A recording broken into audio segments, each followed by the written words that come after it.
When you think of the homeless, your first impressions may be of the old-time vagabond drifter, the man who moves from town to town looking for handouts, living and sleeping where he can. Well, these people still exist, but now they must make room for working-class people who aren't much better off. They're being called the new poor, and they need help fast.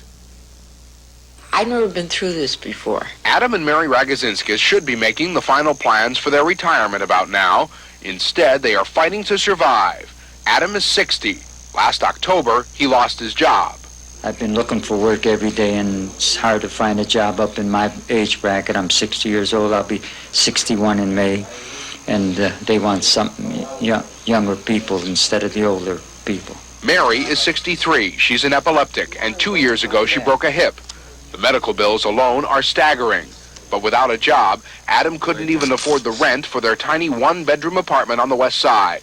Their landlord held out as long as he could, but on January 20th, Adam and Mary were evicted. They had no place to go. I have a brother, but he doesn't have any room, and he just gets along on what he's working on. Enter Carl Suvak from Cleveland's Department of Aging. Things changed rapidly when they were finally evicted, and the first thing actually I did was get them in touch with the Volunteers of America, who took them in and provided shelter and food for them.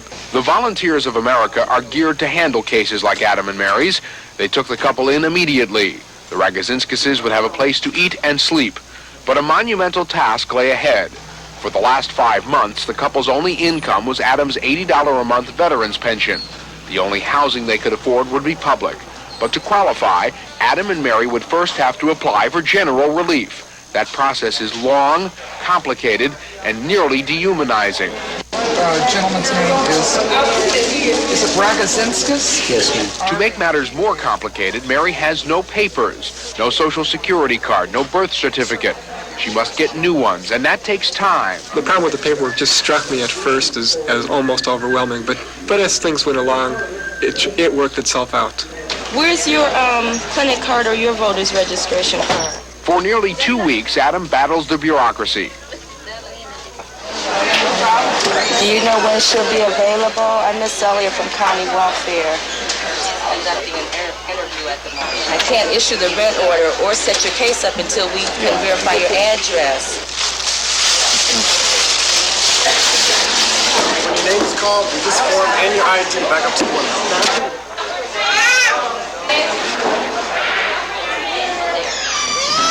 While Mary waits at the shelter. Nearly 3 weeks have passed, but Adam and Mary succeed. They are placed in a CMHA apartment, which the volunteers gladly furnish for them.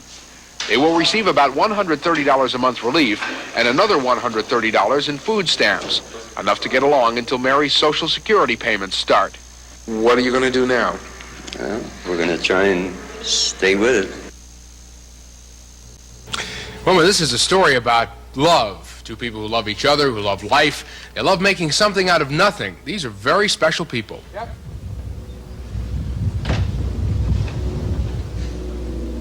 My father was a pattern maker, and he had his shop in the backyard, and he made me a pattern maker. I didn't want to be a pattern maker, but he said, "You'll always have it in your back pocket." He says, "You'll never know when it'll come in handy." And that's how Frank Sallet learned to make beautiful things out of pieces of wood. It started as a job and wound up being his life's passion. Frank was a businessman, a high school shop teacher, a war veteran. He's retired now, but he had... No retirement, but we're thankful, truly, that we've got so many things to keep us busy. That's Frank's wife of 42 years, Ruth. She makes beautiful things, too, out of porcelain and clay.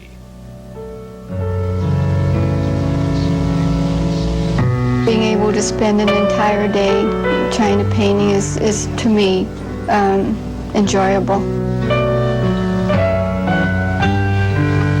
Together, Frank and Ruth have made their Valley City home a museum of their life's work. She makes the dolls. He builds the baby carriages and the cabinets to put them in. She paints lamps. He builds grandfather clocks. No way could I buy that. I could afford it, but I mean I couldn't bring myself to pay that kind of money for it. This is one of Frank's masterpieces, a Victorian dollhouse. Well, I went to the library and I had the architect's Victorian architecture, and from there they had a plan in there, and I scaled it out to my size, and I used everything I could right from there. Of course, that sounds easy, but I had to blow it up in my mind what I wanted, and I changed a little bit on it. Frank and Ruth work every day on their crafts. They don't sell them. They make what they do out of love. Not enough time to do all we want to do, truly. I think you get a satisfaction of seeing your work and complete it. And like my neighbor says, you leave something. I mean, when you die, you've left something that you're going to be remembered. Now, how many people, really leave something?